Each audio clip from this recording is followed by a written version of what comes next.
The HOA president's manicured nails tapped impatiently against the eviction notice as I stared silently across the table.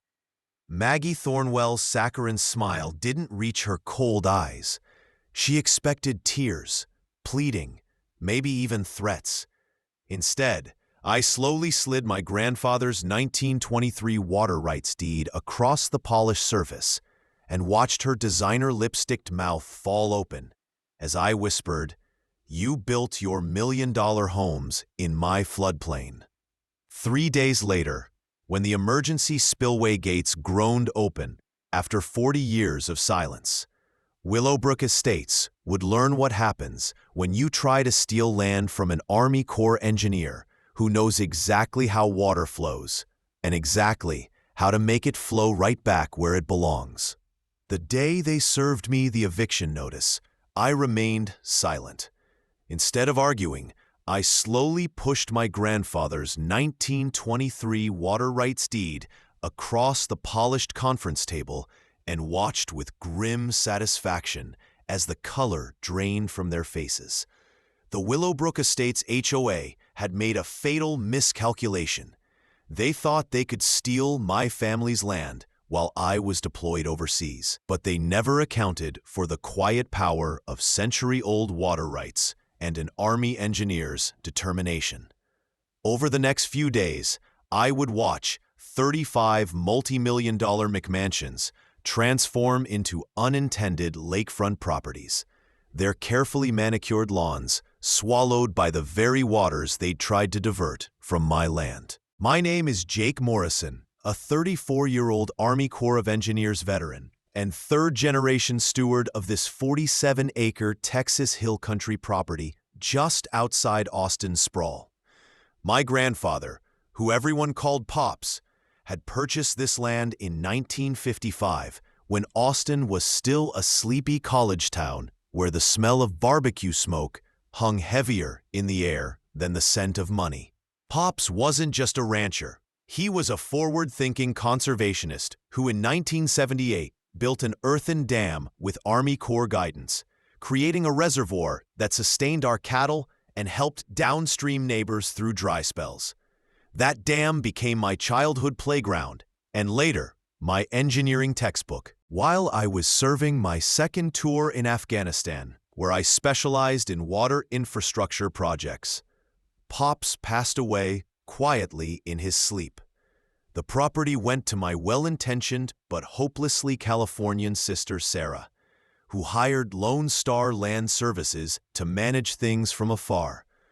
That was her first mistake. Her second was not reviewing the tax assessments where she would have noticed the creeping annexation attempts by the Willowbrook Estates Homeowners Association.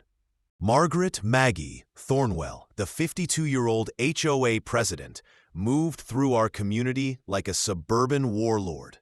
With her designer tennis outfits, perfectly highlighted bob, and a white BMW X7 that had never seen mud, she embodied everything I despised about the new Austin elite.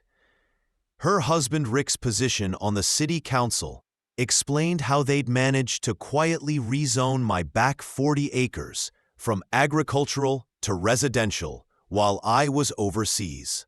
Using an obscure adverse possession claim, they'd begun construction on what they called Phase 3 of Willowbrook Estates, a gated community of luxury homes built squarely on my family's land.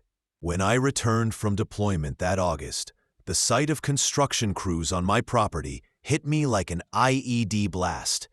The foreman's smug, "We've got permits" explanation, and Maggie's saccharine, "Your family abandoned this land, honey" speech made my hands shake with barely contained rage. But it was the diverted creek, the lifeblood of Pop's Dam, that revealed their true crime. They weren't just stealing land. They were stealing water, ecosystem stability, and decades of careful environmental stewardship.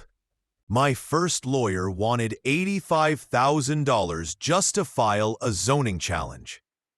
That's when I started digging through county records myself, uncovering 3 critical documents that would become my weapons. Pops's original 1978 dam permits giving federal jurisdiction. My great-grandfather's 1923 senior water rights deed, older than the city's water system. And the original FEMA floodplain maps, showing their entire development in a 100-year flood zone. Meanwhile, Maggie launched her propaganda campaign, telling local news crews about the dangerous, unstable dam and organizing neighborhood safety patrols that surveilled my property. The turning point came when I discovered Pop's journals in the farmhouse attic. His entries about operating the spillway during droughts to help downstream farmers revealed the dam's true purpose: community stewardship, not control.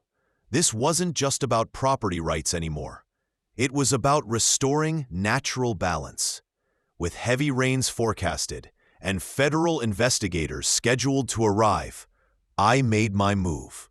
At dawn on September 12th, I initiated a controlled spillway release. The gates groaned open after decades of disuse, sending Willow Creek cascading back into its historic channel. The sight of water reclaiming its natural path through their illegal construction was more satisfying than any courtroom victory. Maggie's hysterical calls to the sheriff and frantic social media posts about environmental terrorism collapsed when EPA investigators confirmed I was simply restoring lawful water flows. In the aftermath, the Thornwells empire crumbled. Rick faced federal corruption charges. Maggie declared bankruptcy, and the HOA dissolved under the weight of multiple investigations.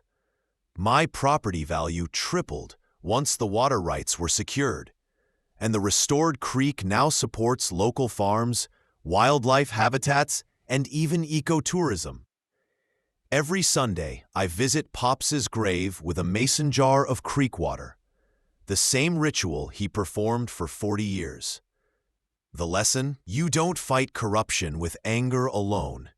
You fight it with federal law, hydrological engineering, and the unstoppable force of nature itself. Water always wins.